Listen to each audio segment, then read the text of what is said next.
Hello, my wonderful viewers, and welcome to another episode of Freestyle Friday. Today, Freestyle Friday is going to take a look at Kaiju number 8 and a very, very interesting thing that I completely missed on my first 10 readings, and I just noticed now. See, the thought process went like this. Of course, Kafka is very nervous about turning himself over to the Kaiju Defense Force, because as Kiroku pointed out, and as Ichikawa keeps saying, they're probably going to do experiments on him. And my thought was, my one comforting thought was, well, at least they won't need to take too many samples because of his fight with Vice Captain Hoshina. Because if you remember, in that fight with Vice Captain Hoshina, Kaiju number 8 was losing limbs left and right. I think I counted he lost at least 4 arms and a couple of legs chopped off below the knee. And so they have plenty of Kaiju number 8 samples to study, and that's probably how they got their readings on his energy, as far as I could figure. But then I was just going back and reading through it for kicks and giggles, because what else are you going to do on a 3-week break over Golden Week until the next chapter comes out? And I actually read something that rather snatched that comforting thing away from me. If you go back to the scene at the very beginning of, which chapter was it? Here, let me pull this up. It was chapter number 21. And let me find that here. Or was it 25? Nope, it was 21. Anyway, at the beginning of chapter 21, Kiroku is sitting on top of the fungal monster, and note that the fungal monster is very solid and not in the least little bit disintegrating or turning to mush. It's very solid. She's just sitting there on it. But in the background above her, you can see the radio chatter going on, and it says, "Severed limb has dissipated, collection failed." And then the second one says that they're beginning the search. Now, one presumes that this means that Kafka, or rather Kaiju number 8, severed limb, had dissipated.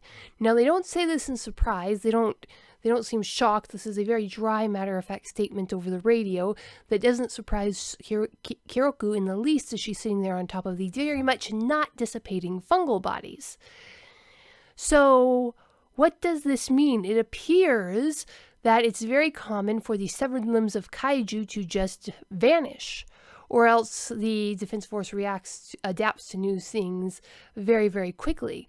Now, that could have been Kaiju number's 9 severed limbs, but I don't think they would have called that severed, because Kaiju number 8 did not sever any of Kaiju number 9's limbs. He might have ripped a few off or knocked a few off, but I don't think they'd call it sever, whereas Shinomiya very neatly severed multiple limbs off of Kaiju number 8, where Kafka had to regenerate multiple times. And so, the severed limbs of certain Kaiju dissipate after they've been disconnected from the core. And if they have to note that collection failed, sometimes they can successfully collect him. Now, this is beautiful world building here, because it tells us that sometimes the legs dissipate. And they don't say dissolve or rot. Dissipate. That generally means, go away. Now, these regenerated limbs do seem to come out of nowhere, suggesting that Kaiju number 8 and these other super powerful Kaiju can just turn energy directly into matter, which is really, really fascinating and implies a very, basically a warp-capable society almost, if it's something technological and not natural. But because they are that's transporter-level technology, directly translating energy into organized matter. Now, and if once detached from the core, this matter just dissolves, that would suggest that the core is holding it together. But again, we know that the Defense Force has collected a lot of material from dead Kaiju, and the mere existence of Kafka's job means that after their cores are completely destroyed and removed from the body, most Kaiju carcasses just stay there. Now, I have kind of a thought on this. The Defense Force makes a big deal about these kaiju emerge, then they go and they grow underground. Maybe they have to draw in mass from this dimension before they can have a body that stays after their core is destroyed. So maybe these Yoju bodies, the baby kaiju that came out of the big fungus kaiju that Kyoku is sitting on here, maybe they were actually grown from Earth material and not this otherworldly kaiju material that dissipates after it's separated from the core. Maybe that's why they're still there. If not, it's still pretty strange, and it means that the Defense Force does not have any samples from Kaiju number 8's limbs, which means they might be very eager to take some from Kaiju number 8 now. Like I said, it snatched away that one comfort from me. And I just thought that was very interesting.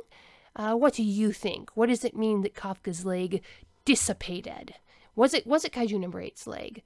And another point is, what does it mean that Kafka's injuries follow him from transformation to transformation in his human body?